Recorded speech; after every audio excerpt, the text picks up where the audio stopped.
Right, now then, delighted to be joined by Katie from Bunnahabhain Distillery with the iconic view of the Paps of Jura behind us at the distillery. Delighted to be here, so thank you for having us. Bunnahabhain was obviously an Islay single malt, and for many years has been known as, you know, the Islay whiskey to try if you don't like smoky whiskey. Yeah. And you know, for years and years, kind of connoisseurs of whiskey have appreciated Bunnahabhain, not just because it's different, because the quality of the whiskey is so good. Yes. This one Uh-huh. contradicts all that completely. So this Yeah. is peated. Can you peated. tell me about Bunnahabhain and their dalliances with peat? Well, you know, it's nice to offer people both. Yeah, I think absolutely. essentially, Yep. you know, we're best known for our peated whiskies, or unpeated whiskies, Yep. sorry, over here. But it's nice to, you know, do a few peated expressions here and there, absolutely. and you know, so I think this one is a really nice one as well. So we actually label our peated whiskies with the word mon-ya. Okay. So if you ever see a Bunnahabhain whiskey with that word on it, mon-ya, Yep. it just means it's peaty. Sure. So, but yeah, it's nice to offer both. Yeah, and I think Like, Bunnahabhain are far from unique in the Yeah. fact that they offer peated and unpeated versions. Even, Yeah. you know, even Mhm. lowland single malts, which for many years have been sort of disregarded as being quite, you know, simple and one-dimensional, are often introducing a peated Yes. variant. So it's, Yeah. I think it'd be stupid not to. Definitely, definitely. And like with us as well, even with our peated whiskies, we're not trying to compete, you know, with the other Islay distilleries. We're not trying to, you know, create the you know, the most heavily peated whiskey Yes. out Yeah, there. It's more of a lovely balance that you got with us. Our flavours will always be on the forefront in Yes. any whiskey that we release. So, Yeah. yeah. Yeah, and I always feel with every Bunnahabhain release I've Mhm. tried, it's been released because it's a great tasting whiskey. Yes. And I think whether it's peated or unpeated isn't really relevant. You're just about creating a quality dram. Definitely. Yeah. Yeah, Definitely. absolutely. So this one here, as you say, the mon-ya is peated. What Uh-huh. else can you tell us about this expression? This is a mon-ya triple cask. Come So on. we've used 3 different types of casks for this one. And so it's a marriage of a fully bourbon matured whiskey. Sure. We've got an Oloroso finished whiskey in there as Nice. well, and a rum finished whiskey as well. So it's like, yeah, all 3 of those flavours. It's a really well balanced dram. So you've got a little bit of everything in there. Sure. Yeah. No, I'm a big fan of rum in general and rum finished whiskies. So it'd be really interesting to see how this how it comes through. It's 17 years old as well. Obviously, an age statement on a bottle of single malt Scotch is becoming, you know, hard to find these days. Yeah. So it's impressive that these whiskies, regardless of what cask they've been in, have all had at least 17 years in oak. So we should be expecting something quite sort of mellow and rounded, not too fiery or. Definitely. Yeah. Fabulous. And the strength of this one is bottled at 52.6%. Yes.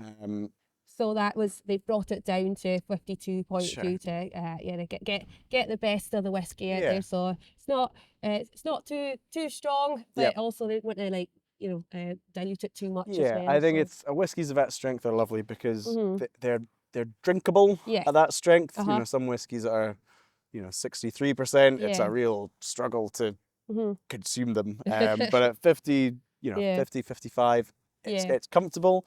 But if you do enjoy a touch of water, you've got the option there. Definitely. And you're not going to drown it. Yeah, that's it. Just take it one drop at a time. So yeah, absolutely. Cool. Well, this one sounds delicious. I'll do the honours and see what we have. Very excited to try this. Let's see.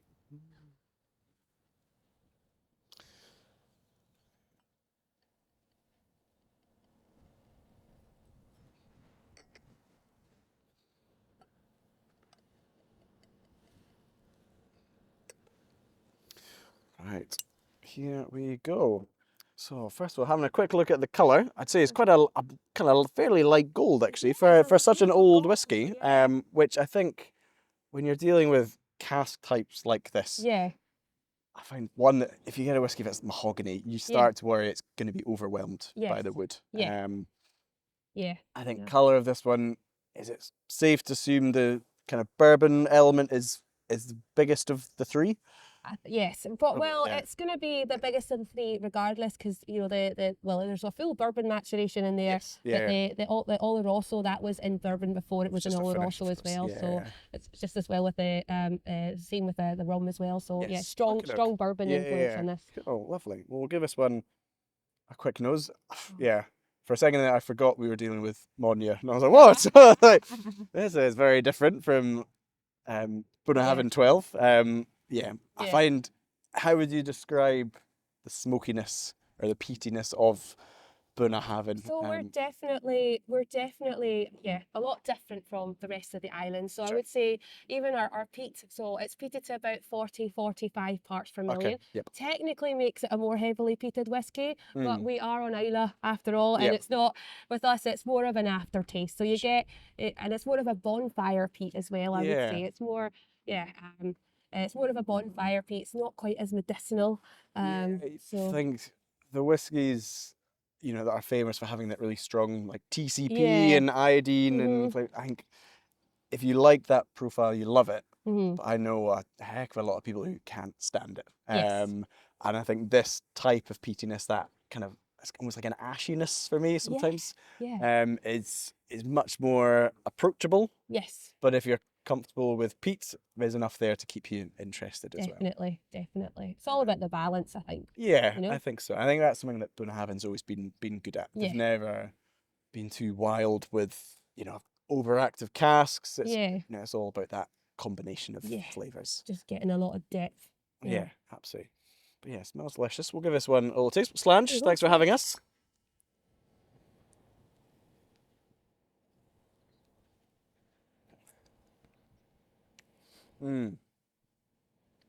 That is, yeah, exceptional, actually. I find a lot of I wasn't picking up too much of the rum influence on the nose, but for me, it's on the finish. You get almost like a wave of that sweetness, which is lovely, which may be coming from the oak in general, obviously Yeah. having had 17 years in there, Yes. but it's, that lovely sweetened smoke finish is Definitely. fabulous. Definitely. It's funny that you were saying that because I was smelling it earlier and I thought, am I getting a bit of like pineapple from the nose? Oh, So okay, maybe yeah.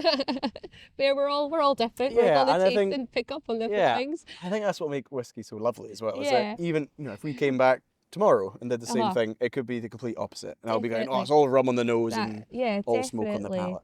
Definitely. And I think what they were actually trying to create with this one was a rum and raisin ice cream. Love rum and raisin. Yeah. So I do get that in the actual finish of it, and it's almost get a bit of panna cotta maybe. Yeah. Slightly more. Yeah, but it's I think with a whiskey that's got I so love my much. desserts. Yeah. I think with a dram that's got so much going on. So the 3 different casks. Yeah. Obviously the age, the strength, the peat element as well. I think it'd be very easy for it to become confused and quite demanding, and there's a lot to sort of unpack. But it's just lovely to drink. It's just very, very tasty. Yeah, I think our master blender Julianne does a great job at just keeping the balance right, you know, and letting those casks, shine and just bring out the best in each other, Yeah. So it's a balance in this is just beautiful. Yeah, no, it's an absolutely stunning job. And it's lovely and sweet, but not too overpowering, you know. And then you got that lovely bit of smokiness towards the end as well. I always feel it in the finish. I always feel that little bit of that lovely sort of lingering smoke. I think it's funny with peated whiskies because so often you mentioned bonfires before, and you associate it with winter time and being in a cozy log cabin and all this sort of stuff. But we're in the middle of May. I mean, I won't go as far as to say it's summertime. It's it's a bit. I've got my jacket on for a reason, but it works and it's tasty. It's nice. It doesn't. Yeah. It's just a really, packed full of character. Yeah. Packed full of flavour. Definitely. Yeah, no, it's really great stuff. Next few years for Bunnahabhain, do we see more? Is there plenty of older stock available? Do we think? What can we expect? Well, I think there's exciting things about to be released. So definitely, keep an eye out. Oh, lovely. Well, if these fresh releases are anything to go by, very exciting future for Bunnahabhain. So pleasure to try this and pleasure to visit the distillery as always. So Slange. Thanks.